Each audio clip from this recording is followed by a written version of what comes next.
नमस्कार, BTV news के इस खास बुलेटिन में आपका स्वागत है। सबसे पहले आइए एक नजर डालते हैं आज की कुछ खास खबरों पर।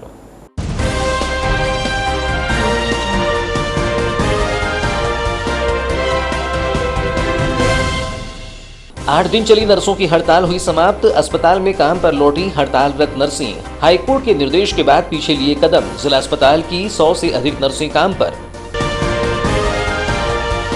लोगों में वैक्सीनेशन को लेकर भारी उत्साह खल रही है। कोविड वैक्सीन की भारी कमी, कतारबद्ध होकर लोग कर रहे हैं टीके का इंतजार। टीका खत्म होने पर हाथ लग रही है मायूसी।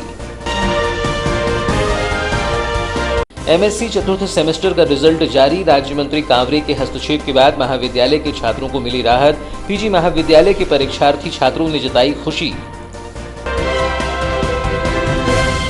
और अब समाचार विस्तार से। हाईकोर्ट के निर्देश के बाद मध्य प्रदेश की स्टाफ नर्स अब हड़ताल खत्म कर अपने अपने काम पर वापस आ गई हैं। बालाघाट में भी पिछले कुछ दिनों से चली आ रही स्टाफ नर्सों की हड़ताल खत्म हो गई है। गुरुवार को हड़तालरत नर्सों ने प्रदर्शन समाप्त करते हुए काम पर वापसी की और अस्पताल पहुंचकर अपने अपने वार्ड में काम को संभाल लिया है। नर्सेस एसोसिएशन के पदाधिकारियों ने बताया कि प्रदेश नेतृत्व के द्वारा उन्हें निर्देश दिया गया कि वे हड़ताल समाप्त कर अपने काम पर वापस जाएं, जिसके बाद हम सब वापस आ गए हैं। उल्लेखनीय है कि जिला अस्पताल की 100 से अधिक स्टाफ नर्स अपनी 12 सूत्री मांगों को लेकर 1 जुलाई से हड़ताल पर थीं। बुधवार को जब कोर्ट में निर्णय दिया और यह कहा कि हड़ताल इस समय उचित नहीं है, अपने काम पर वापस जाएं, तो इसके बाद सभी स्टाफ नर्स अपने अपने काम पर वापस आ गई हैं। बताया गया कि सभी स्टाफ नर्स अपने अपने काम पर वापस आ गई हैं और अपने अपने विभाग को संभाल लिया है। गौरतलब है कि नर्सों की हड़ताल के चलते जिला अस्पताल की व्यवस्था पटरी से उतर गई थी और ट्रेनिंग स्टाफ से कार्य लिया जा रहा था। मरीजों को इलाज में परेशानियों का सामना करना पड़ रहा था, लेकिन अब हड़तालरत सभी नर्सों के काम पर लौट आने से कुछ हद तक चिकित्सा सेवाओं में राहत मिलेगी। बता दें कि 1 जुलाई से प्रदेश नर्सेस एसोसिएशन के बैनर तले जिला अस्पताल एवं जिले भर के स्वास्थ्य केंद्रों में नर्सें हड़ताल पर थीं। बालाघाट जिला चिकित्सालय के सामने नर्सों ने धरना देते हुए प्रदर्शन किया, जिसमें उनकी प्रमुख मांगी थी कि नर्सों को छत्तीसगढ़ और अन्य राज्यों के समकक्ष उच्च स्तरीय वेतनमान दिया जाए। छत्तीसगढ़ और अन्य राज्यों के मुकाबले नर्सिंग कर्मचारियों का वेतन 15 से 20 हजार तक कम है। कोरोना काल के चलते सभी नर्सों को 2 वेतन वृद्धि दी जाए। कोरोना योद्धाओं के लिए की गई घोषणाओं पर अमल हो। नर्सों की उच्च शिक्षा के लिए उम्र का बंधन हटाया जाए। मेडिकल कॉलेजों में स्वशासी के तहत नियुक्त नर्सों को 7वां वेतनमान 2018 की जगह 2016 से दिया जाए। पदोन्नति प्रक्रिया को शुरू किया जाए। मेल नर्स की भर्ती तत्काल की जाए। इन मांगों को लेकर प्रदर्शन चल रहा था। इसी बीच हाईकोर्ट का निर्देश आया और सभी नर्सों को काम पर लौटना पड़ा। कोरोना की भयावह दूसरी लहर में टीकाकरण अभियान में लोगों की अरुचि थी, लेकिन अब जागरूकता अभियान और तीसरी लहर के साथ ही मौसमी बीमारियों की चिंता में लोग घरों से निकलकर टीकाकरण केंद्रों तक पहुंच रहे हैं और यहां भारी भीड़ उमड़ रही है। टीकाकरण तीव्र गति से चल रहा है, लेकिन वैक्सीन की खुराक की कमी लोगों को मायूस कर रही है। बारिश के मौसम में संभावित मौसमी बीमारियों को देखते हुए निचले तबके के लोग अब टीका लगवाने के लिए बड़ी संख्या में पहुंचना शुरू हो गए हैं। गुरुवार को शहर के टीकाकरण केंद्रों पर लंबी लाइनें लग गईं। इन केंद्रों पर सोशल डिस्टेंसिंग का बिल्कुल भी पालन नहीं हो पाया। पीजी कॉलेज में भारी भीड़ का नजारा था, जिसमें कोविशील्ड का पहला और दूसरा डोज दिया गया। बताया गया कि यहां 600 टीके का लक्ष्य था, जबकि लोगों की कतारबद्ध भीड़ इंतजार में थी कि उन्हें जल्द टीका लग जाए। इसी बीच सोशल डिस्टेंसिंग और 2 गज की दूरी सभी नियम भी हवा होते दिखाई दिए। सुबह 10 बजे से शुरू हुए टीकाकरण में दोपहर 1 बजे ही 300 लोगों को वैक्सीन लग चुकी थी। बाकी 300 डोज के लिए भारी भीड़ सामने थी। नागरिकों ने बताया कि तीसरी लहर की संभावना और बारिश के मौसम में मौसमी बीमारियों का प्रकोप बढ़ जाता है।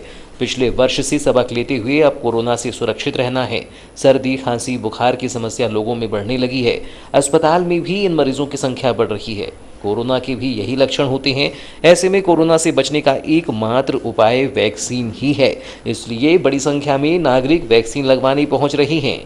कोविड वैक्सीन टीकाकरण के अंतर्गत 10 जुलाई को बालाघाट जिले में कोविड वैक्सीन कोविशील्ड का टीका लगाया जाएगा।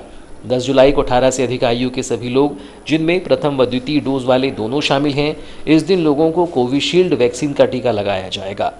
कलेक्टर दीपक आर्य ने सभी टीकाकरण केंद्रों में टीकाकरण के लिए व्यापक इंतजाम करने के निर्देश दिए हैं, जिससे टीका लगवाने आए लोगों को किसी प्रकार की परेशानी न हो।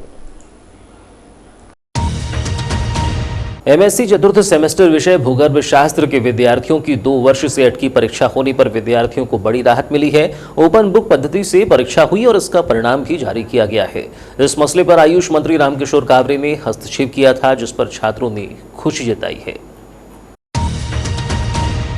एमएससी भूगर्भ शास्त्र चतुर्थ सेमेस्टर का रिजल्ट रानी दुर्गावती विश्वविद्यालय जबलपुर द्वारा 8 जुलाई को जारी कर दिया गया।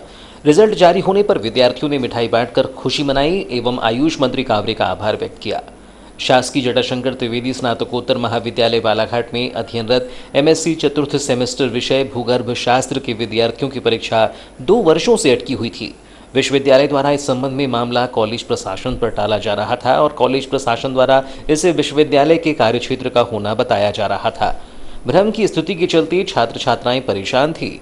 विद्यार्थियों के प्रतिनिधि मंडल ने भाजयुमो उपाध्यक्ष भूपेंद्र सुहागपुरे के नेतृत्व में आयुष मंत्री से भेंट कर अपनी व्यथा से अवगत कराया, जिस पर कार्यवाही करते हुए आयुष मंत्री कावरे ने रानी दुर्गावती विश्वविद्यालय जबलपुर के कुलपति एवं रजिस्ट्रार को 15 दिनों के भीतर ओपन बुक प्रणाली से परीक्षा कराने एवं 10 दिन के भीतर रिजल्ट जारी करने संबंधी निर्देश दिए थे। विश्वविद्यालय प्रशासन ने सहयोग करते हुए ओपन बुक प्रणाली से परीक्षा आयोजित कर 10 दिन के भीतर रिजल्ट जारी कर दिया है। बंगाल की खाड़ी में फिर सक्रिय हुआ मानसून फिर एक बार बरसने को बेकरार है। गुरुवार को दिन में हुई झमाझम बारिश से उमस और गर्मी से बड़ी राहत मिली है। बीते कई दिनों से आसमान साफ था और तेज धूप के साथ गर्मी बढ़ रही थी, लेकिन बारिश की बूंदाबांदी ने मौसम में ठंडक घोल दी है। मौसम वैज्ञानिकों का मानना है कि मानसून सिस्टम सक्रिय हो चुका है और बालाघाट जिले में भी इसका असर बना रहेगा। यहां रह रहकर बूंदाबांदी होती रहेगी, जबकि 10 जुलाई एवं उसके बाद अच्छी बारिश होने की संभावनाएं हैं। बीते कुछ दिनों से उमस और तेज धूप से लोग परेशान हो रहे थे और लोगों को बारिश का बेसब्री से इंतजार था। किसान भी अब खेती की ओर बढ़ चला है और आसमान की ओर टकटकी लगाए अच्छी बारिश की उम्मीद जता रहा है, जिसमें फसलों को बारिश की सख्त जरूरत है ताकि दोबारा बोवनी के हालात न बन पाएं। गुरुवार को हुई झमाझम बारिश में एक बार फिर हनुमान चौक जलमग्न हो गया। साथ ही सर्किट हाउस रोड पर भी बरसाती पानी का जमाव देखा गया। 1 जून से प्रारंभ हुए चालू वर्षा सत्र में 8 जुलाई तक बालाघाट जिले में 232 मिलीमीटर औसत वर्षा रिकॉर्ड की गई है, जबकि गत वर्ष इसी अवधि में 259 मिलीमीटर वर्षा रिकॉर्ड की गई थी। 8 जुलाई को प्रातः 8 बजे समाप्त हुए 24 घंटों के दौरान बालाघाट जिले में 21 मिलीमीटर वर्षा रिकॉर्ड की गई है। जिले की औसत सामान्य वर्षा 1447 मिलीमीटर है। माह जुलाई में सामान्य रूप से 558 मिलीमीटर वर्षा हो जाना चाहिए और उसमें से 8 जुलाई तक 354 मिलीमीटर वर्षा होना चाहिए। मध्य प्रदेश शासन के आयुष मंत्री एवं उमरिया व पन्ना जिले के प्रभारी मंत्री रामकिशोर कावरे 10 से 12 जुलाई तक उमरिया, पन्ना एवं कटनी जिले के प्रवास पर रहेंगे और 13 जुलाई को प्रातः भोपाल पहुंचेंगे। इन जिलों के प्रभारी मंत्री बनाए जाने के बाद यह उनका पहला दौरा है। आयुष मंत्री कावरे 9 जुलाई की रात्रि 9:45 पर इंदौर बिलासपुर एक्सप्रेस से भोपाल से उमरिया के लिए प्रस्थान करेंगे और 10 जुलाई को प्रातः 8 बजे उमरिया पहुंचेंगे। उमरिया में आयोजित कार्यक्रमों में शामिल होने के बाद वे रात्रि विश्राम उमरिया में करेंगे और 11 जुलाई को दोपहर 12 बजे उमरिया से मैहर के लिए प्रस्थान करेंगे। मैहर में शारदा देवी के दर्शन करने के उपरांत दोपहर 3 बजे वे मैहर से नागौद के लिए प्रस्थान करेंगे और नागौद में विधायक से भेंट करने के बाद वे शाम 6 बजे पन्ना पहुंचेंगे और रात्रि विश्राम करेंगे।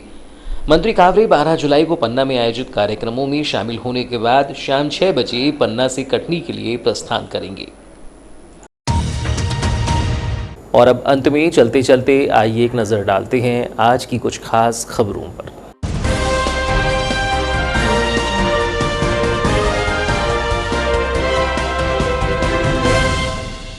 8 दिन चली नर्सों की हड़ताल हुई समाप्त। अस्पताल में काम पर लौटी हड़तालरत नर्सें। हाईकोर्ट के निर्देश के बाद पीछे लिए कदम। जिला अस्पताल की 100 से अधिक नर्सें काम पर।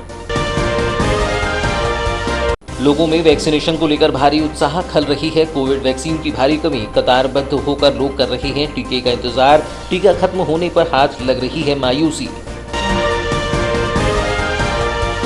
एमएससी चतुर्थ सेमेस्टर का रिजल्ट जारी। राज्य मंत्री कावरे के हस्तक्षेप के बाद महाविद्यालय के छात्रों को मिली राहत। पीजी महाविद्यालय के परीक्षार्थी छात्रों ने जताई खुशी। तो ये थी अब तक की खबरें। नई खबरों के साथ अगले बुलेटिन में आपसे फिर मुलाकात होगी। अब दीजिए इजाजत। नमस्कार।